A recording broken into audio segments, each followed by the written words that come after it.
नमस्कार. आज मी आपल्यासाठी सुंदर आणि अतिशय साधी सोपी पण चविष्ट अशी एक भाताची रेसिपी घेऊन आलेली आहे. तर यासाठी आपण 2 वाट्या तांदूळ इथं घेतलेला आहे. आपण आता हा साधाच तांदूळ घेतलेला आहे. तर हा तांदूळ आपल्याला स्वच्छ असा धुवून घ्यायचा आहे आणि स्वच्छ धुवून तो बाजूला आपल्याला ठेवून द्यायचा आहे. त्यानंतर आपण या भातामध्ये बटाटेसुद्धा घालणार आहोत. तर त्याची तयारी आपण करून घेऊयात. तर हे बटाटे मी उकडून घेतलेले आहे आणि त्याच्या थोड्याशा मोठ्या अशा फोडी करून घेतलेल्या आहे. तर ह्या बटाट्यांवर आपण थोडीशी हळद, धने पावडर, तिखट, थोडा गरम मसाला आणि मीठ हे सगळं साहित्य त्याला लावून छान एकत्र कालवून घेणार आहोत. ह्या बटाट्याला ते मिश्रण संपूर्ण लागलं पाहिजे. त्यामुळे काय होतं की हा बटाटा जेव्हा आपण भातात शिजवून घेतो तेव्हासुद्धा हा अतिशय रुचकर लागतो. नाहीतर मग तो थोडासा त्याला बेचव असल्यासारखा तो बटाटा लागतो. त्यामुळे मी ही सगळी क्रिया इथं आधीच करून घेत आहे. आता हे सगळं साहित्य आपण ह्या बटाट्याला लावून घेतलेलं आहे. त्यानंतर मी एक छोटासा पॅन घेतलेला आहे आणि त्यामध्ये थोडं तेल घातलेलं आहे.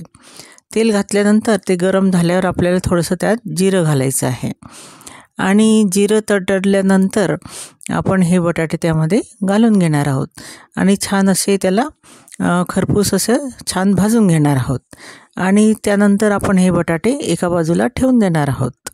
त्यानंतर आपण भातासाठी एक छोटा कुकर घेतलेला आहे आणि त्यात थोडंसं तेल ओतून घेतलेलं आहे आणि ते तेल गरम झाल्यानंतर आपण त्यात जिरं, मोहरी हे सगळं टाकून घेणार आहोत. जिरं, मोहरी तडतडल्यानंतर आपण त्यात काही खडे मसालेसुद्धा टाकून घेणार आहोत.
तर खड्या मसाल्यांमध्ये आपण या ठिकाणी 2 तेजपान, मिरे, दालचिनी, त्यानंतर मोठी विलायची, हिरवी विलायची आणि त्यासोबत लवंगा घालून घेतलेल्या आहे. त्यानंतर आपण या ठिकाणी उभ्या अशा कापलेल्या हिरव्या मिरच्या आहेत तर त्या आपण या फोडणीमध्ये टाकून घेतलेल्या आहे. त्यानंतर मी अद्रक आणि लसूण हे दोन्ही असे उभे उभे काप करून घेतलेले आहे. तर हे आपण दोन्ही यामध्ये टाकून घेणार आहोत आणि ते थोडे परतल्यानंतर आपण त्यात कांदा घालणार आहोत. तर हा कांदासुद्धा मी उभा कापून घेतलेला आहे आणि हा कांदा जो आहे तर त्याला थोडंसं आपल्याला गुलाबी रंगावर परतून घ्यायचं आहे.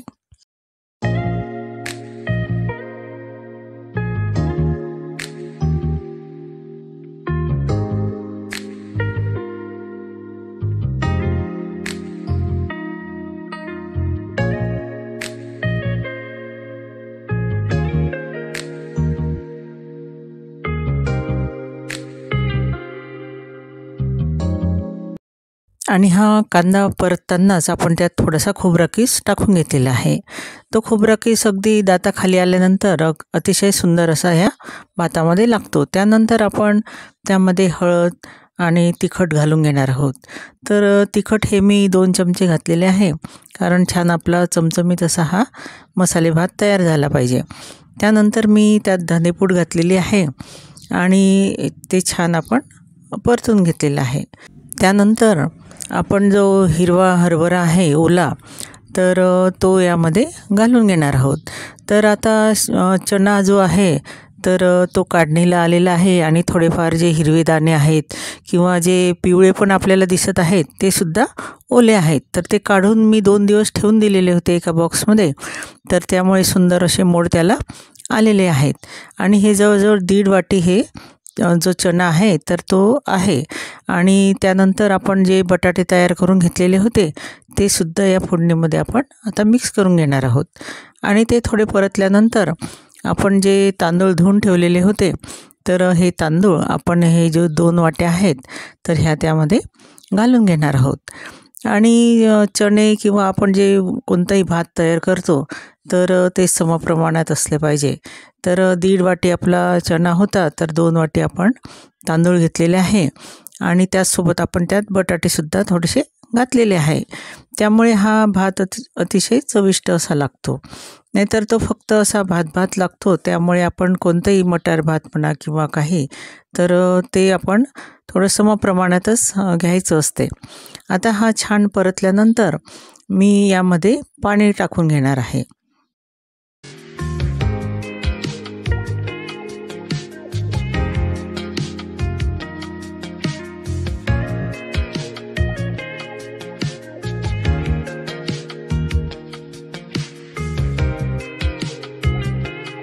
तर 2 वाटीला आपण 4 वाटी पाणी घालणार आहोत. तर या ठिकाणी तुम्हाला जे पाणी दिसत आहे तर ते पनीर बनवल्यानंतर जे उरलेलं पाणी आहे तर हे 2 वाटी मी त्यामध्ये घालून घेतलेले आहे. अतिशय पौष्टिक असं हे पाणी असतं. आणि हे 2 वाटी घातल्यानंतर मी 2 वाटी साधं पाणी आपलं गरम करून घेतलेले आहे आणि ते सुद्धा यामध्ये आपल्याला घालून घ्यायचं आहे. त्यानंतर आपण या भातामध्ये मीठ घालायचं आहे तर आपण मीठ घालून घेणार आहोत. आणि त्याचसोबत सगळ्या शेवटी आपण थोडा गरम मसालासुद्धा यामध्ये टाकून घेणार आहोत. त्यामुळे या मसाल्याची जे स्वाद असतो किंवा जे आपण म्हणतो स्मेल असतो तर तो तसाच राहतो. आणि त्यानंतर आपल्याला कुकरचं झाकण लावून घ्यायचं आहे आणि 2 शिट्ट्या ह्या भाताच्या काढून घ्यायच्या आहे. तर अशी माझी साधी सोपी पण अतिशय चविष्ट अशी ही भाताची रेसिपी तुम्हाला आवडली असेल तर नक्कीच लाईक करा, शेअर करा आणि कमेंट करायला विसरू नका. त्याचसोबत माझ्या चॅनलला सबस्क्राईब करा आणि बेल आयकनचं बटन नक्की दाबा. त्यामुळे नवीन जे व्हिडिओ माझे येतील तर त्याचं नोटिफिकेशन आपल्यापर्यंत लवकर पोहोचेल. धन्यवाद. तर या ठिकाणी आपला भात हा तयार झालेला आहे आणि आपण पाहू शकता की त्याचा रंगसुद्धा अगदी छान आलेला आहे. आणि त्याचसोबत भरपूर असे त्यामध्ये चणा हा दिसत आहे. आणि आता सध्या गरम असल्यामुळे तो असा वाटत आहे पण छान असा थंड झाल्यानंतर तो छान मोकळा होणार आहे. आणि या भातासोबत कढी केलेली आहे. आणि वुमन्स डेला मी जे श्रीखंड तयार केलं होतं त्याची रेसिपी मी लवकरच शेअर करणार आहे.